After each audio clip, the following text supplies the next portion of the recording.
Olá, tudo bem? Seja muito bem-vindo a mais um Vida e Saúde. Pode ficar à vontade. Eu não sei se você está me assistindo aí na sua casa, na sua cama, no escritório, na cozinha, aonde quer que for. O importante é você prestar bastante atenção. Durante toda essa semana a gente tem falado sobre o universo infantil e hoje vamos tratar de assuntos muito importantes. Como, por exemplo, vamos falar sobre os perigos da automedicação, também aqueles remédios que você precisa ter em casa, aqueles que não são tão essenciais assim. Vamos também conversar sobre os erros mais comuns que os pais cometem na hora de alimentar os filhos, preocupados talvez com a nutrição, preocupados talvez com o bem-estar da criança, mas às vezes cometemos erros sim. Fique ligado, Vida e Saúde está só começando. E um outro assunto muito importante que nós vamos tratar aqui, um papo cabeça, é como lidar com abuso sexual infantil, um tema que é um problema, na verdade, que é infelizmente muito comum e que precisa ser tratado da maneira adequada. Isso, a Vida e Saúde está só começando. Eu tenho aqui comigo o Dr. Marcos Godinho. Tudo bem, doutor? Tudo bom, Teru. Obrigada mais uma vez por estar aqui com a gente. Nada. E vamos falar de um assunto bastante assim, todo mundo tem uma farmacinha em casa, todo mundo tem alguns remedinhos em casa. Que cuidados básicos a gente precisa ter na hora de armazenar esses remédios, doutor? Em primeiro lugar, guardar na caixinha, porque tem a data de validade. Esse é um dos principais itens a se observar, validade. Que às vezes a gente joga a caixinha fora e depois se esquece de ver a data. Tem a data no produto, mas é bem pequenininha, difícil de ler. Então é bom sempre guardar com a caixinha e com a bula, né? E guardar fora da luz solar, de local quente, local com muita umidade. Por exemplo, tem muita gente que guarda na farmacinha do banheiro, não é um local adequado por causa da umidade e nem perto de filtro, né, por causa da umidade da água ali. De filtro de cozinha, você diz? Filtro de cozinha. Agora, uma outra coisa bastante comum é o seguinte, você foi no médico, levou seu filho, ele precisou tomar um antibiótico, um remédio mais forte para uma situação específica e sobrou um pouco daquele remédio. É necessário guardar aquele remédio para uma outra ocasião? Se eu sentir que meu filho está com os mesmos sintomas, eu posso dar aquele mesmo remédio? Ou essa é uma ideia muito perigosa? Você pode até guardar, porque você pode vir a precisar, e quando o médico prescrever, você já pode ter, se estiver dentro da validade. Mas guardar para você se automedicar é um erro, né? Mas meu filho está com exatamente os mesmos sintomas, quadro. Porque a mãe, ela pensa assim, né, que mãe é um pouco médica, né? Mas qual é o perigo, doutor, de medicar com o mesmo antibiótico? Então, às vezes a coisa parece, mas não é, né? Por exemplo, infecção de garganta, dor de garganta. Às vezes ela pode precisar de antibiótico e às vezes pode não precisar. A maioria, geralmente, que a gente vê, não precisa. E aí ela vai e toma o antibiótico desnecessariamente. Então, é sempre bom consultar o especialista, né, que estudou isso, se especializou, que ele tem uma visão bem mais ampla, né, do que a gente, né? Agora, doutor, para encerrar, eu queria saber assim, o que é imprescindível eu ter numa farmacinha em casa? Preciso ter, além do band-aid, além de um curativo ali? Eu acho que o principal é o analgésico, né? Além disso, eu já vejo algum risco de você querer extrapolar para usar alguns outros medicamentos. E eu faço até um alerta, até mesmo medicamentos naturais podem ter efeitos colaterais. Já vi gente pegar hepatite por usar alguns determinados chás que não são seguros, né? Às vezes a pessoa vem com uma entorse. Acha que porque é natural, que pode não vai fazer tomar mal, que demanda. não tem efeito colateral nenhum, mas pode ter. Às vezes vem pessoas com tornozelo inchado, fez uma entorse, aí colocou compressa morna. Aí piorou, inchou, quando deveria ter colocado gelo. Então é sempre bom consultar uma pessoa da área para te dar uma informação, mesmo que o tratamento seja natural. Tá certo, tá aí a dica do especialista, a dica do profissional. Obrigada mais uma vez, doutor. De nada, disponha. E agora é hora de conversa sobre erros. Erros comuns que nós pais cometemos. Eu tenho aqui a doutora Anne. Tudo bem, doutora? Tudo. Mais uma vez com a gente, obrigada, viu? Sim. Vamos conversar sobre os erros mais comuns que os pais cometem na nutrição dos filhos. Eu acho que a maioria dos erros que a gente comete é aquele famoso erro cheio de boa intenção. Mas eu achei que era a melhor coisa. Eu mesma sempre penso assim, né? Quais são esses erros mais comuns, doutora? Um dos erros mais clássicos é aquele de recompensar a criança se ela terminar de comer tudo, né? Ah, se você terminar de comer tudo, nós vamos passear, nós vamos ao shopping, nós vamos ao parque. Sobremesa. Você vai ganhar um chocolate, você vai ganhar um brigadeiro. Esse acho que é um dos erros mais clássicos que tem. Porque a criança vai associar que aquele alimento que ela tinha que comer na hora da refeição foi obrigado, né? É uma coisa ruim. Então, acho que esse é um dos mais clássicos. E outra associar também é a brincadeira na hora da refeição. A história do aviãozinho. Aviãozinho! Ou pratos e copos e talheres com muitas informações, sabe? Muito estímulo. Muito. Por quê? Qual é o problema disso? Isso não é um aliado pra gente que sofre para alimentar uma criança? Que Parece que sim, né? Mas não é, porque a criança vai confundir a hora da alimentação com a hora da brincadeira. E vai chegar um ponto de que a mãe vai ter que sair correndo atrás da criança para poder alimentá-la. O que é muito Isso comum, muito né? comum. A criança não para em momento nenhum para se alimentar. Isso a gente vê muito em consultório, né? A mãe tem que sair com um prato e a colher atrás da criança para poder alimentá-la. Uma das dicas é fazer com que a criança ela fique um pouquinho mais calma, sente uns 10, 15 minutos antes de se alimentar, porque daí o corpo vai se acalmar, né? A pressão vai diminuir. Rotina também é uma dica que bastante, importante. Né? Quando a criança está no período escolar, isso é mais importante ainda, né? Adequar a rotina dos horários das refeições com o horário da escola. Né? Porque a criança, ela entende, ela precisa de uma rotina. Isso é importante na vida dela. Da mesma maneira, quando ela imita as atitudes dos pais.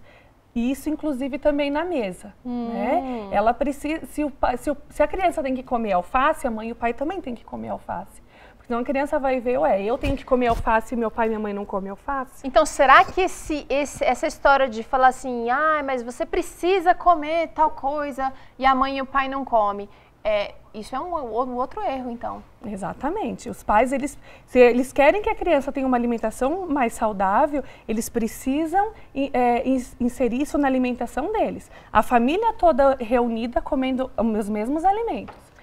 Esse negócio de a mãe ir lá e preparar um alimento diferenciado para a criança que já está em fase de desenvolvimento acima dos 2 anos é totalmente errado. A criança, nessa idade, ela tem que sentar à mesa junto com os pais, com a família toda reunida e ingerir os mesmos alimentos.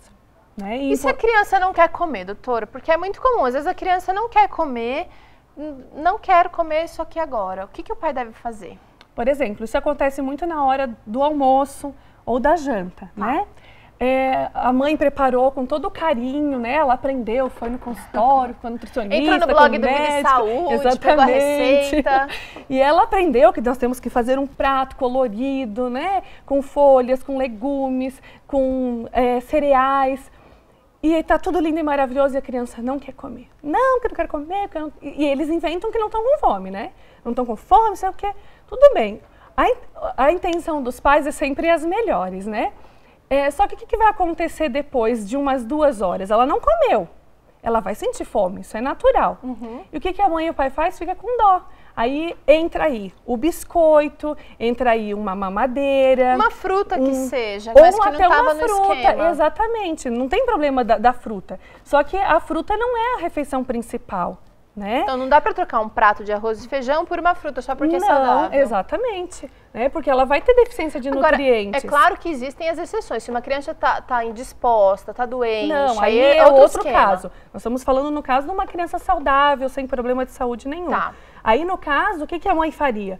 Tudo bem, o papai e a mãe vai guardar esse prato de comida e a hora que você sentir fome, nós vamos esquentá-lo e você vai comer. No início vai criar uma resistência um pouco grande, a criança não vai querer comer e tal, mas você fazendo isso várias vezes, ela vai ceder uma hora e vai comer a comida. Ela vai, de repente, entender que não vai ser do jeito dela e que ela Exatamente, vai ter que... quem manda ali não é ela também tem que entender isso. Talvez a dinâmica nem seja essa muito assim, de quem manda aqui sou eu, mas assim, olha, não vai ter outra opção, se eu não comer isso aqui eu vou ficar com fome. Exatamente, e não vai ter outra coisa. Só que os pais também não podem ter o coração mole, né, de ceder eu tô com dorzinho, porque daí eles inventam um monte de coisa para tentar, né, querer o doce, querer a sobremesa ou aquela recompensa que ele tá pensando, né? Agora, e aquele tipo de criança que só toma, que o pai fala, meu filho só toma suco de caju? Não, nem ofereça, ele não toma de goiaba, não. Só toma suco de caju. Então, a criança, tem estudos demonstrando isso. Não só a criança, adultos também. Para a gente começar a apreciar algum paladar, a gente precisa entrar em contato com aquele alimento 8 a 9 vezes. É um número bem grande, porque às vezes a gente oferece 2, 3 e acha não. Não gosta. É só o suco de caju, né? Então, a gente precisa insistir. Quer dizer, às vezes a gente é um pouco tendencioso, então. A gente meio que direciona o que a criança vai gostar ou não. E às vezes através do paladar do pai e da mãe também. Tipo, eu não gosto de manga, eu não vou dar manga para o meu filho. Agora, você acha legal a gente mascarar o alimento? Por exemplo, meu filho não gosta de beterraba, eu vou fazer um bolo, mas eu não vou dizer que é de beterraba. Não, isso não é interessante. Ele precisa saber, a criança precisa saber o que ela está comendo. Né? E isso eu acho legal porque se perdeu muito da criança ir para a cozinha com os pais e preparar os alimentos. Né? Você inclusive trouxe 2 opções aqui. De lanche para a escola, né? Porque às vezes os pais ficam também com dificuldade. Compra tudo pronto. Exatamente, bisnaguinha, é o suco de caixinha que tem uma quantidade de açúcar e conservantes enorme. Então assim, a gente tem a tudo bolacha dentro recheada, de casa, né? A gente tem tudo dentro de casa. Por que não bater uma fruta antes da criança ir para a escola? É claro que esse lanche que não tem conservante, vai ter que ser acondicionado de uma maneira melhor, numa lancheira térmica, numa garrafa térmica. Mas por que não levar um pão integral com uma geleia? Por que tem que ser com queijo? Por que tem que ser com alimentos tão processados? Né? O suco natural, porque tem da caixinha A, é natural, mas a gente sabe que não é natural. Tem muito açúcar. Né? Exatamente. Faz o suco adoçado em casa, tem mel, pode ser usado para criança, a gente não precisa restringir tanto assim. Pode ser adoçado com açúcar, não tem problema, mas você sabe de onde que está vindo aquele suco, né? Aqui são 2 opções de lanche para a criança levar para a escola. Tá. Né? A criança, ela vai fazer, a gente tem que lembrar que ela vai fazer atividade física, não são todos os dias, né? Mas na hora do intervalo... Mas tem desgaste mental também. E na hora do intervalo ela vai correr, ela vai brincar. Então a gente tem que pensar que ela vai gastar energia, a gente tem que repor isso de alguma maneira, né? Então aqui a gente trouxe 2 opções. Uma é 2 fatias de pão integral, isso também é mais ou menos para uma criança de fase escolar, né? 7 anos, por aí. Aqui tem uma banana, que seria a opção da fruta, né? E um suco natural, que seria o suco de goiaba. Mas isso a gente pode também alternar, não precisa seguir isso sempre. Respeitando também o gosto da criança. Exatamente. Mas você também vai conhecer a quantidade que o seu filho ingere. Né? Você sabe o que ele come, a quantidade. Às vezes 2 fatias de pão pode ser demais para ele, né? Então, mas manda esse tipo de lanche que vai incentivá-lo a ter um lanche mais saudável. E como a gente já falou aqui no Vida e Saúde com a psicóloga, é sempre importante conversar. Olha, eu andei pensando, conversar com a criança assim, porque eu tenho a impressão de que hoje em dia, pela falta de tempo, talvez, os pais acabam fazendo as coisas muito no automático e não dialogam mais. Olha, eu andei pensando, eu acho que a gente precisa mudar um pouquinho a alimentação aqui de casa. Não é só da criança, não é só da sua lancheira. E eu pensei nessa opção. O que você acha? Deixar a criança participar. A mãe não gosta com geleia, pode ser com mel? Escolher a fruta, né? Mãe, hoje eu não quero pera, eu quero maçã. Né? Ajudar a criança a montar uma tabelinha, quem sabe? Isso, colocar na geladeira, montar um cardápio semanal. O processo, pelo que eu estou entendendo, é muito importante também. O processo do preparo de uma receita, porque isso influencia no consumo depois, né, doutora? Sim, a criança, ela quando participa da preparação do alimento, nossa, foi eu quem fiz, né? Então foi eu quem fiz, então eu vou comer. Né? Agora, quando a gente dispensa esse tipo de atividade para terceiros, deixa o pai fazer, a mãe fazer, a avó fazer, né? A secretária do lar fazer, isso daí acaba prejudicando, porque daí a criança vai olhar... Não tem interesse. E outra coisa importante também é, durante o processo que a criança está ali ajudando a fazer a refeição, ensinar para ela quais são... as vitaminas presentes isso vai fazer no meu corpo. Isso faz bem, porque vai evitar que você fique doente. Isso é importante, isso ela vai transmitir depois para os coleguinhas. Você sabe que isso é uma coisa que eu vivi em casa e que realmente fez toda a diferença. Eu já falei isso aqui milhões de vezes. Meu pai sempre tomou café da manhã falando, olha, mamão é bom para isso, aveia faz isso no seu corpo. E você vai mentalizando aquilo e vai saber que quando você estiver sozinho e tiver que escolher, você vai escolher o que é bom. Exatamente. Doutora Anne, obrigada mais uma vez. Que Deus abençoe você, viu? Obrigada. Nós vamos para um rápido intervalo. Na volta tem papo sério aqui no Vida e Saúde. A gente vai falar sobre o abuso sexual infantil. Daqui um minutinho a gente já volta.